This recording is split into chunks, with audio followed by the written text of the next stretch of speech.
केन्द्रीय गृहमन्त्री अमित शाहले संविधानको आधारमा नै स्थायी राजनीतिक समाधान गर्ने योजना बनाएको आज दार्जिलिङबाट घोषणा गरे।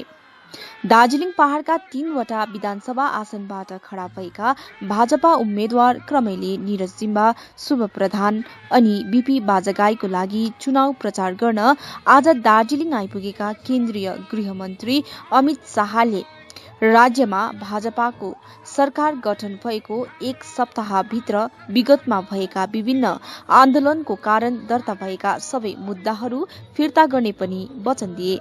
यति मात्र होइन, उनले स्थायी राजनीतिक समाधानको लागि केन्द्र र राज्यका भाजपा सरकारहरू मिलेर ठोस कार्य गर्ने बताउँदै यसको लागि कुनै आन्दोलन गर्न नपर्ने पनि बताए।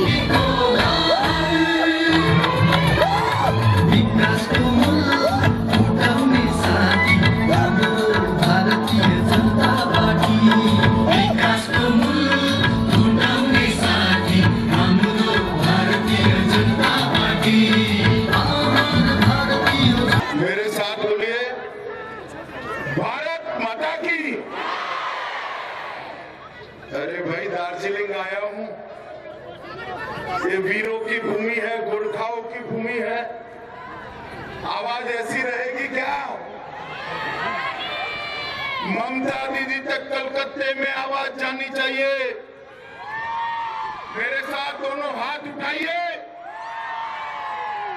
विजय के संकल्प की मुट्ठी पीछे और प्रचंड आवाज से बोलिए, भारत माता की, भारत माता की, भारत माता की। मेरे साथ बोलिए, जय गोरखा, जय गोरखा, जय गोरखा। आज जिनको मैं जिताने के लिए आया हूं, ऐसे हमारे दार्जिलिंग विधानसभा के प्रत्याशी नीरज तमांग जिम्बा जी। आगे आओ नीरज, आगे आओ, ताली बजाओ नीरज भाई के लिए सब लोग। पश्चिम के हमारे प्रत्याशी श्री विष्णु प्रसाद शर्मा जी, विष्णु भाई आगे आओ।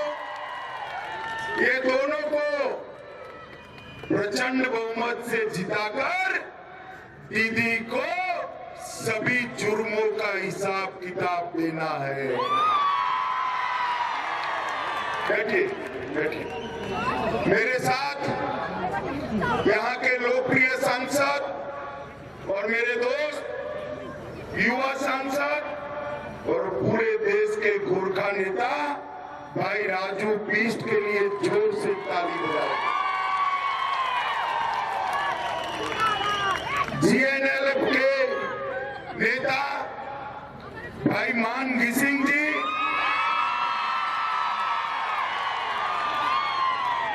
समग्र गोरखा जाति का पूरे जीवन के लिए, लंबे समय के लिए संघर्ष कर हित करने वाले सीपीआरएम के नेता श्री आरबी राय साहब के लिए ताली बजाइए।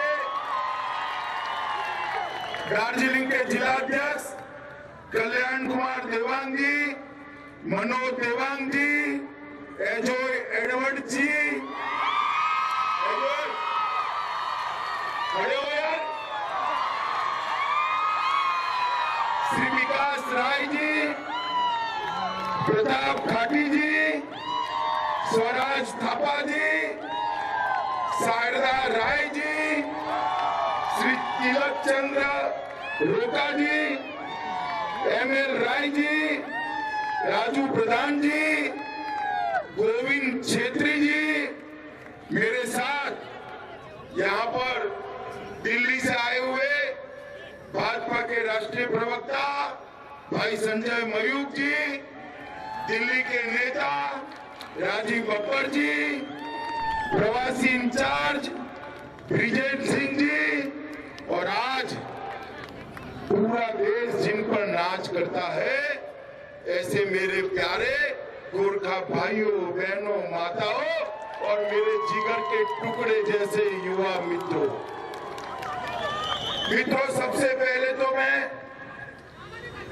एक खूबसूरत वादी और ऐतिहासिक स्थान पर आकर अपने आप को भाग्यशाली समझता हूं कि मैं आज आप लोगों के बीच में यहां पर आया हूं। मैं इस पावन भूमि पर महाकाल मंदिर, धीरधाम मंदिर और विश्व शांति पगड़ा जहां पर उपस्थित है, ये तीनों स्थानों को प्रणाम कर मैं अपनी बात शुरू करना चाहता हूं। मित्रों, स्वतंत्रता संग्राम में दार्जिलिंग ने बहुत बड़ी भूमिका निभाई। धवल बहादुर गिरी, हेलेन लेप्चा, दागा छिरिंग, पुष्प कुमार घिसिंग जैसे अनेक स्वतंत्रता सेनानियों ने देश को आजाद करने के लिए इसी भूमि से संघर्ष किया है। वो सभी को मैं बहुत बहुत नमस्कार करता हूं। और आज मैं यहाँ आया हूं तब सबसे पहले एवरेस्ट चढ़ने वाले भारत के गौरव तेंजिंग शेरपा को भी हृदय से प्रणाम कर मेरी बात किया। महान साहित्यकार इंद्र बहादुर राय को भी मैं याद करना चाहता हूं।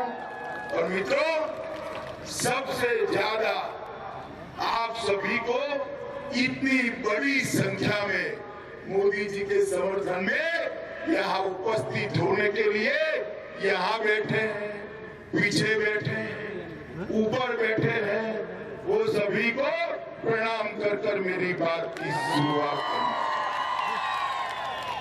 मित्रों, दार्जिलिंग देश के सबसे खूबसूरत शहरों में से एक, सबसे खूबसूरत स्थानों में से एक और देश के सबसे पुराने स्थापित शहरों में से एक। देश में सबसे पहली बिजली 1897 में हमारे दार्जिलिंग के अंदर आई थी। सबसे पहले 1850 में यहाँ पर दूसरी नगर पालिका बनी, म्यूनिसिपालिटी बनी। मद्रास के बाद दार्जिलिंग पहली म्यूनिसिपालिटी बनी और चाय बागान के रूप में पूरे बंगाल में सबसे पहला इंडस्ट्रियल एक्टिविटी भी मेरे दार्जिलिंग के अंदर शुरू हुआ है।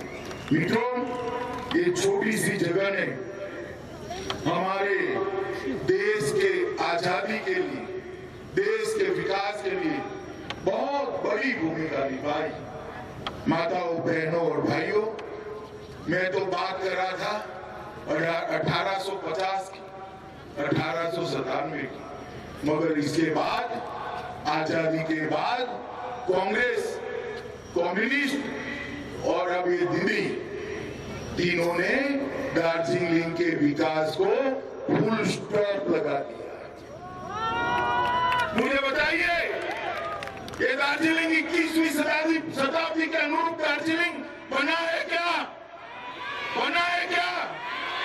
देश बहुत आगे निकल गया, मेरा दार्जिलिंग वही का वही रह गया। क्यों हुआ ऐसा? क्योंकि सबने दार्जिलिंग को सिर्फ आराम करने की जगह के रूप में ट्रीट किया, किसी ने दार्जिलिंग का विकास नहीं। मैं आज आपको कहने आया हूं, भारतीय जनता पार्टी और इसके सहयोगी दल के सारे नेता यहां बैठे हैं।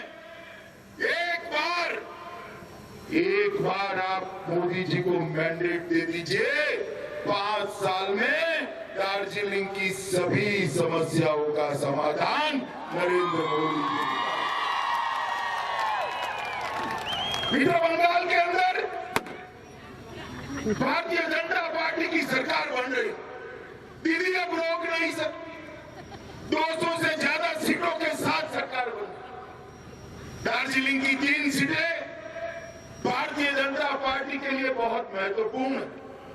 मैंने कल एक इंटरव्यू में कहा है, एक और अगर भाजपा 200 सीटें जीतती है तो एक और 197 सीटों का विजय है और दूसरी ओर हमारी ये 3 पहाड़ की सीटों का विजय। क्योंकि मैं मानता हूं कि गोरखाओं को इस देश की मेन स्ट्रीम के अंदर लाने की जरूरत है। गोरखाओं का भव्य इतिहास रहा। देश में जब जब भी देशभक्ति से हरी भरी, देशभक्ति से ओतप्रोत जातियों का नाम लिया जाता है, मेरा गोरखा भाइयों का नाम सबसे पहले गौरव से लिया जाता है। देश के लिए बलिदान करने वालों का नाम बनता है, सूची बनती है। देश के लिए जान देने वालों की सूची बनती है। देश के लिए वफादारी के साथ जीने वालों की सूची बनती है। भारत माता की रक्षा के लिए अपना सर कटवाने वालों की सूची बनती है, तो वो सूची में प्रथम पंक्ति में मेरा गोरखा जवान होता है।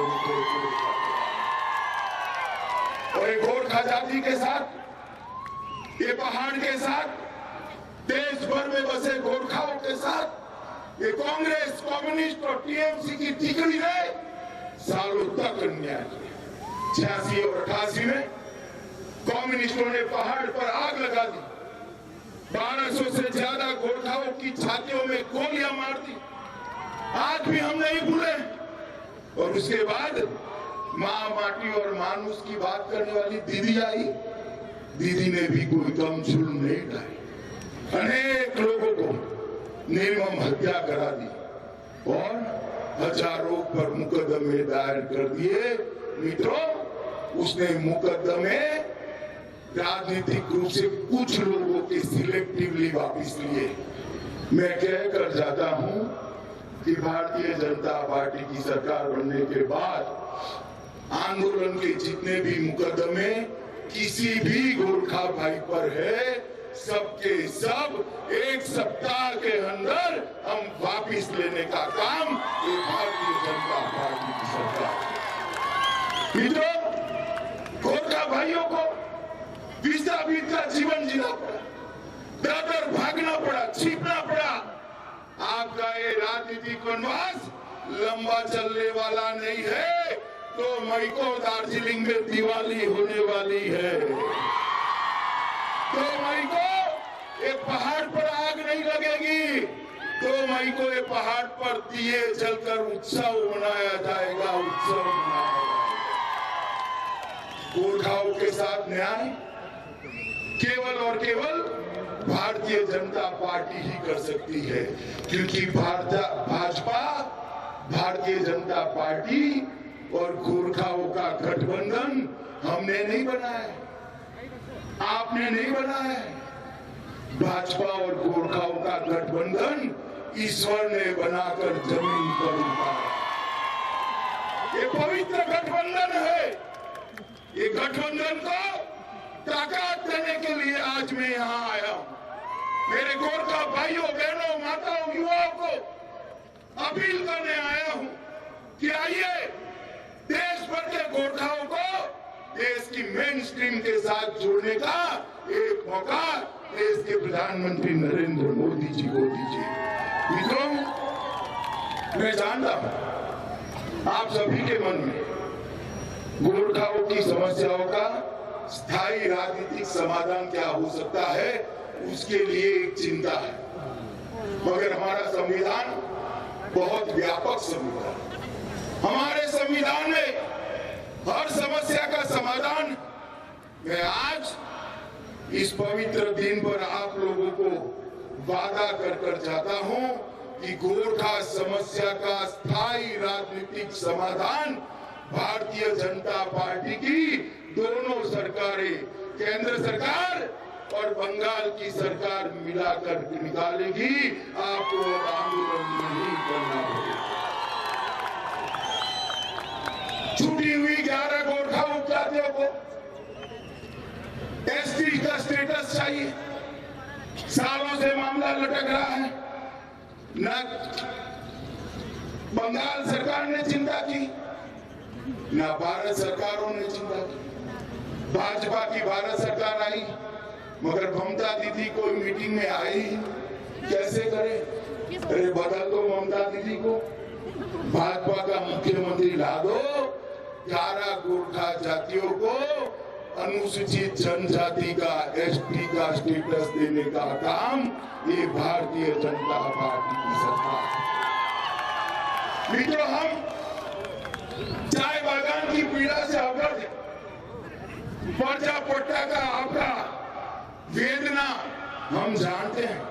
पीढ़ी दर पीढ़ी चाय बागानों में काम करने के बावजूद, पीढ़ी दर पीढ़ी सिंकोना बागान में काम करने के बावजूद पर्चा पट्टा नहीं मिलता है। हमने तय किया है कि पर्चा पट्टा 6 महीने के अंदर हर गोरखा भाई बहन को देने का काम है।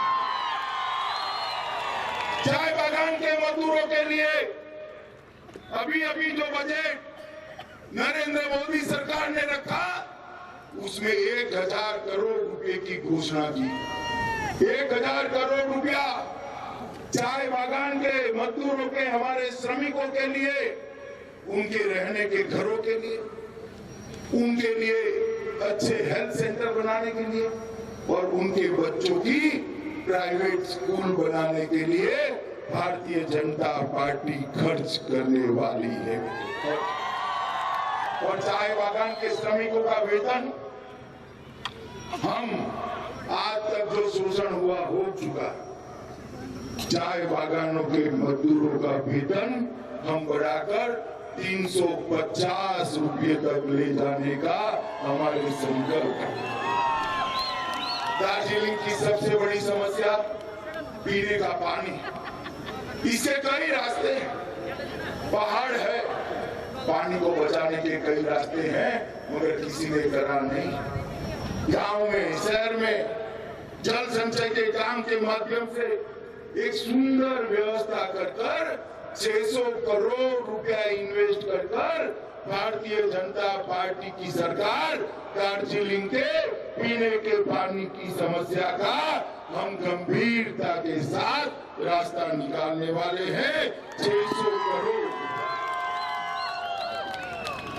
सबसे ज्यादा बारिश होती है ऐसा क्षेत्र है मेरा दार्जिलिंग। ये पहाड़ है, इसके जल संचय की व्यवस्था नहीं की, संचित करे हुए जल को घर तक पहुंचाने की व्यवस्था नहीं की, संचित किए हुए जल को शुद्ध करने की व्यवस्था नहीं की। ये सारी व्यवस्थाएं असंभव नहीं है। दिल में प्यार चाहिए क्षेत्र के लिए, दिल में लगन चाहिए।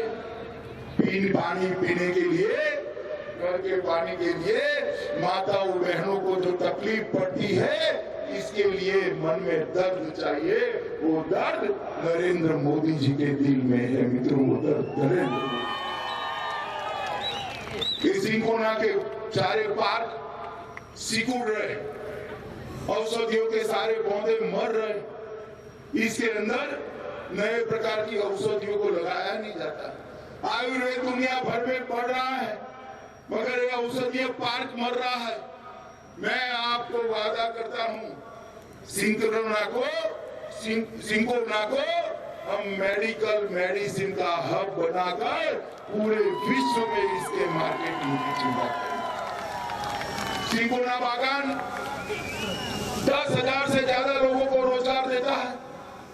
अभी भी और संभावना है।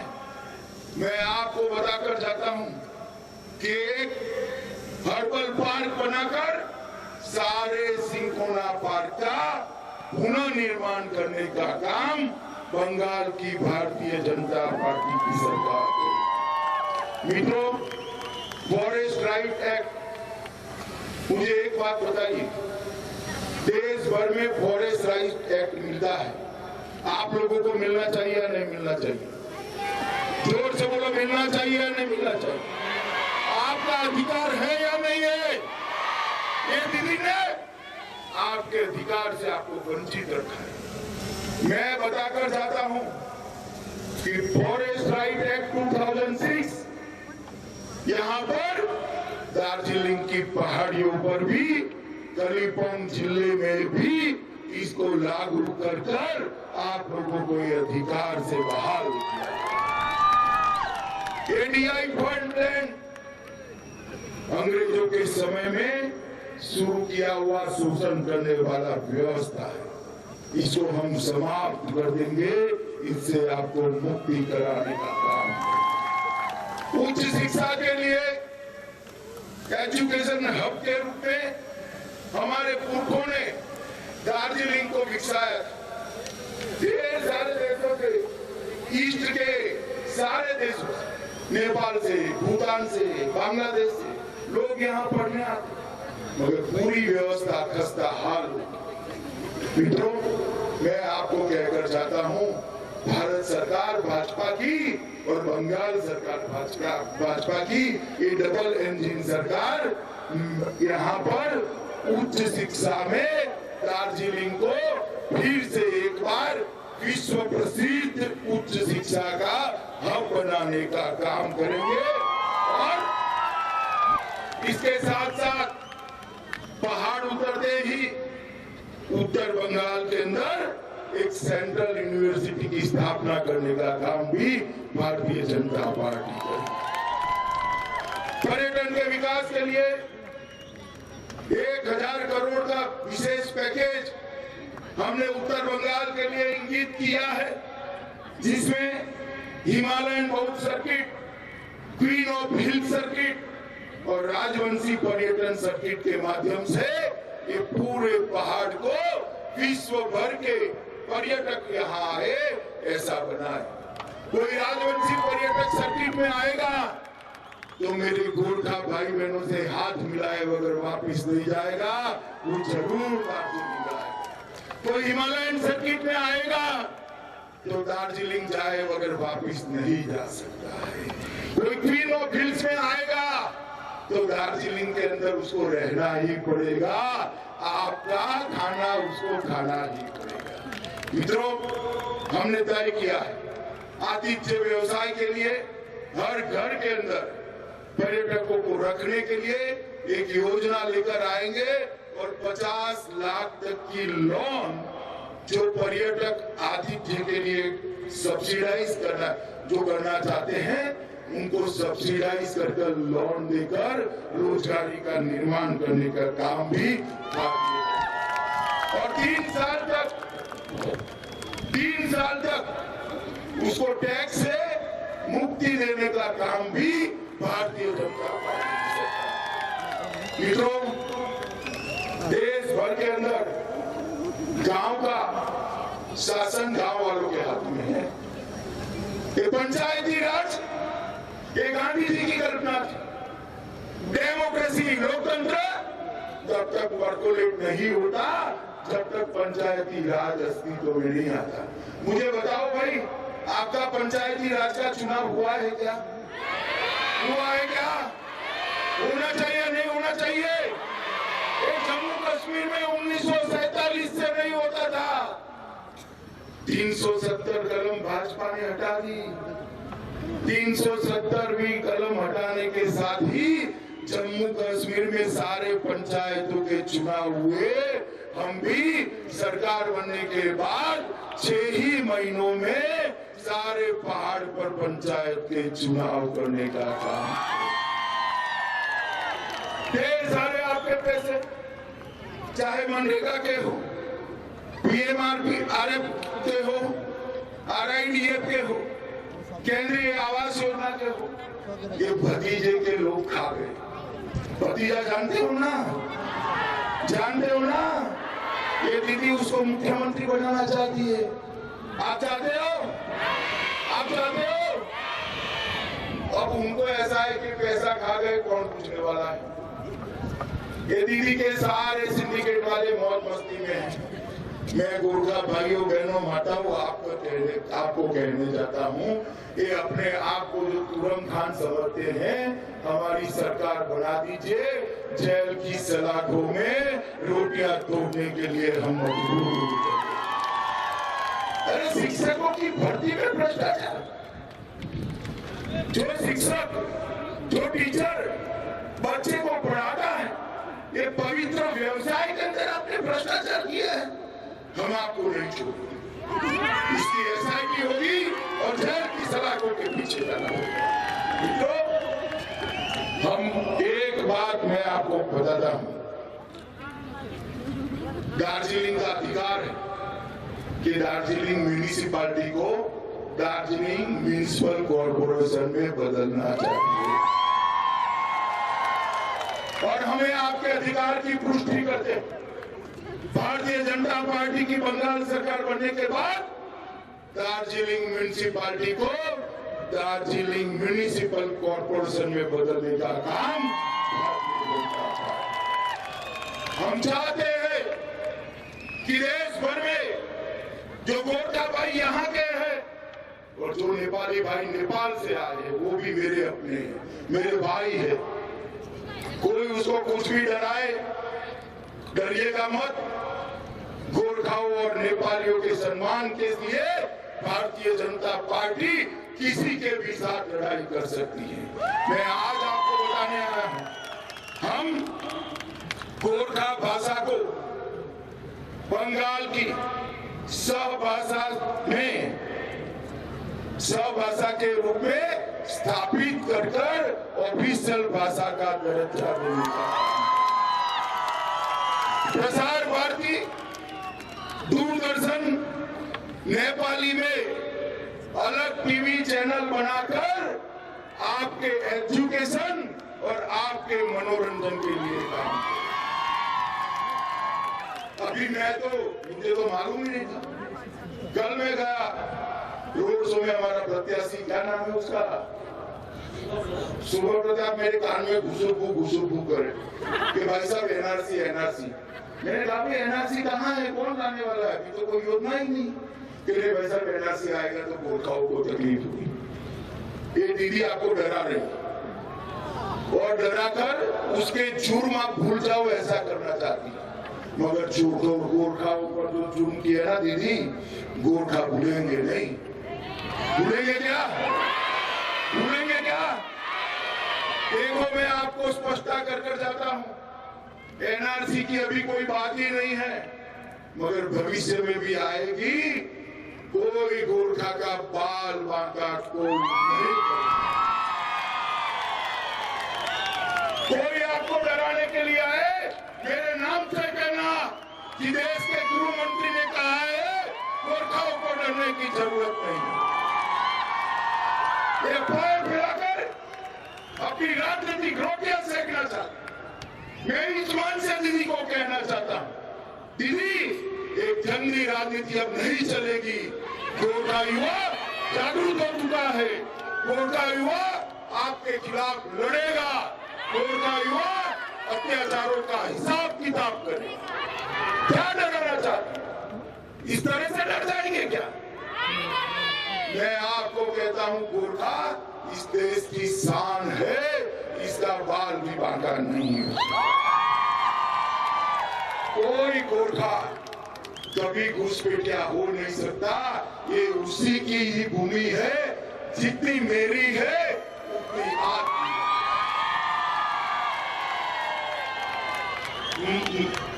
मित्रों, हम सीटीए जैसी व्यवस्था को भी बदलेंगे और आप फिर से एक बार मैं कहना चाहता हूं कि बीजेपी ही गोरखा समस्या का, पहाड़ की समस्या का स्थायी राजनीतिक समाधान ला सकती है।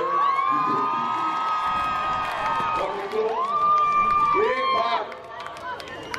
एक बार दीदी ने हम लोगों में दरार डालने का प्रयास किया, कुछ लोगों पर केस कर उनको शरण में ले गई। मुझे तो उनकी भी कोई तकलीफ नहीं, उनके प्रति कोई फरियाद नहीं, कोई शिकवा नहीं, उनके पर भी केस किए थे। मगर एक बार दीदी को अपनी वीरता का परिचय बता देना चाहिए। एक बार आप लोग इस चुनाव में तीनों की तीनों सीटें भाजपा और सहयोगी दल को जिताकर बता दो कि दीदी गोरखा और भाजपा का गठबंधन जो है ना, ये अटूट गठबंधन है, भगवान ने बनाया हुआ, इसको आप तोड़ नहीं सकते। और ये चुनाव हमारे लिए, ये चुनाव जो है हम सबकी एक प्रकार से परीक्षा है। भाजपा और गोरखा की एकता को तोड़ने का घिनौना प्रयास तृणमूल कांग्रेस और दीदी ने किया, इसका मुंह तोड़ जवाब देना, उसको समझाना है कि ऐसे जुर्म कर आप हमें तोड़ नहीं सकती, हमारे बीच में भेद नहीं कर सकती। तीनों की तीनों सीटें कमल के और साथी दलों को जिताकर दीदी को एक स्पष्ट संदेश एक बार भेज दीजिए कि दीदी जुर्म से झुक जाए, जुर्म के सामने झुक जाए। वो गोरखा नहीं होता है, गोरखा लड़ने वाला। मुझे बताओ माताओं, भाइयों, बहनों, युवाओं, गोरखा कभी जुर्म के सामने झुकता है क्या? झुकता है क्या? पूरे बंगाल के अंदर इस दीदी ने सिंडिकेट का राज चलाया, घुसपैठिए घुसाएं, और घुसपैठियों के माध्यम से वो अपनी वोट बैंक खड़ी करे। तो भ्रष्टाचार, राजनीतिक हिंसा, राजनीतिक प्रतिशोध, ये दीदी ने बंगाल की राजनीति को सबसे नीचे स्तर पर ले जाने का काम किया। मैं आप सभी को दो हाथ जोड़कर विनती करने आया हूं। ये परीक्षा का समय है, हम सबकी परीक्षा है, मेरी भी है, आपकी भी है, मेरी भी परीक्षा है, आपकी भी परीक्षा है। हम सब ने एकजुट होकर हम पर जुर्म करने वालों को मुंह तोड़ जवाब देना है। बैलेट के बटन में कमल के सामने बटन दबाकर बताइए भैया, मेरे गोरखा साथी बताएं, कमल के निशान पर बटन दबाएंगे क्या? अरे यार, ऐसी आवाज उठी, जोर से बोले, दबाएंगे क्या? भाजपा और साथी दलों को जिताएंगे, तीनों 3 सीट पर विजय प्राप्त करेंगे। देखो माताओं, बहनों, भाइयों, बटन तो कमल के सामने जरूर दबाना, मगर इतने गुस्से के साथ दबाना कि बटन पहाड़ पर दबे, करंट कलकत्ते में दीदी को लगे। क्या मोदी जी के हाथ आप मजबूत करोगे? पहाड़ की समस्याओं का समाधान करोगे? हम पर किए गए अन्याय का हिसाब किताब करोगे? तो मेरे साथ दोनों हाथ उठाइए, उठाइए दोनों हाथ, और प्रचंड आवाज से भारत माता का जय घोष करिए।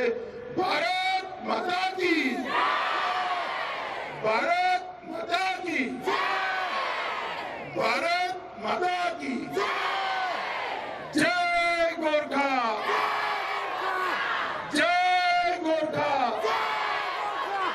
जय गोरखा, वंदे वंदे वंदे। आप सभी का बहुत बहुत धन्यवाद।